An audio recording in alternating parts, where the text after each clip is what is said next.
Caitlin Clark DeWanna Bonner altercation led to 5 techs and ejection from both teams.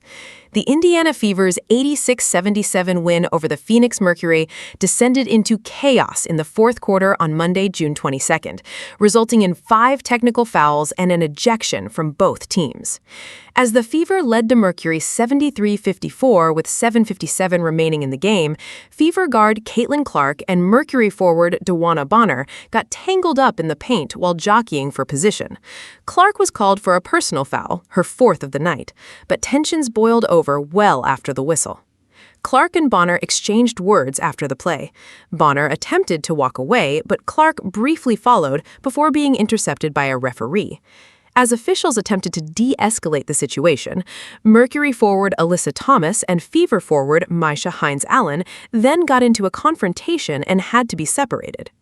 Then another altercation broke out between Fever guard Sophie Cunningham and DeWanna Bonner after Cunningham pointed her finger at Bonner, prompting Bonner to point back at Cunningham.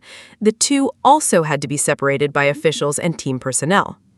When all was said and done, officials assessed offsetting technical fouls to Cunningham and Bonner, in addition to Hines-Allen and Alyssa Thomas.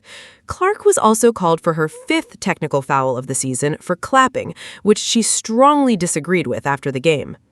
"It's ridiculous. I got a technical for clapping, so we should all just go on the calendar now and pick a game that I'm going to be suspended for if I'm going to get technicals for clapping," referring to the WNBA rule that accesses a 1-game suspension once a player accumulates 8 technical fouls during the regular season. "If any technical should be taken away, it should be that one. I don't understand it at all," Clark added. But the melee wasn't over. During the next possession, Hines-Allen was called for a personal foul against Thomas. After the play, Hines-Allen pushed Thomas and was charged with her 2nd technical foul of the night, triggering an automatic ejection. Look, it's a competitive sport. That stuff happens. I felt like the officials did a good job after everything of getting it under control. I appreciate the way they called it after that, certainly, Fever head coach Stephanie White said in her post-game press conference. As a group, we have to be able to have our moment and then regroup and play with poise and composure. It can't continue to go on.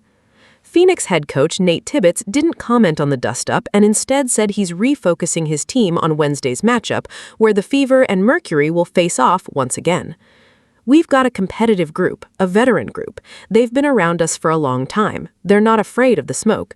We're going to compete at a high level and, just stay with it and keep playing."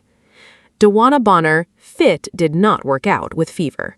Bonner signed a 1-year contract with the Fever in 2025 and briefly played in Indiana for 9 games, 3 starts, before being waived on June 22, 2025, stating the fit did not work out. "I appreciate the organization's willingness to grant my request to move on, particularly at this point in my career," Bonner said in a statement. "I wish the Fever great success as they continue to build around this dynamic group of young players." Bonner went on to sign with the Phoenix Mercury and helped the team reach the 2025 WNBA Finals. Upon her return to Indiana on Monday, Bonner was booed by the crowd after knocking down a 3-pointer in the second quarter. Bonner finished with 7 points and 3 rebounds off the bench in the loss.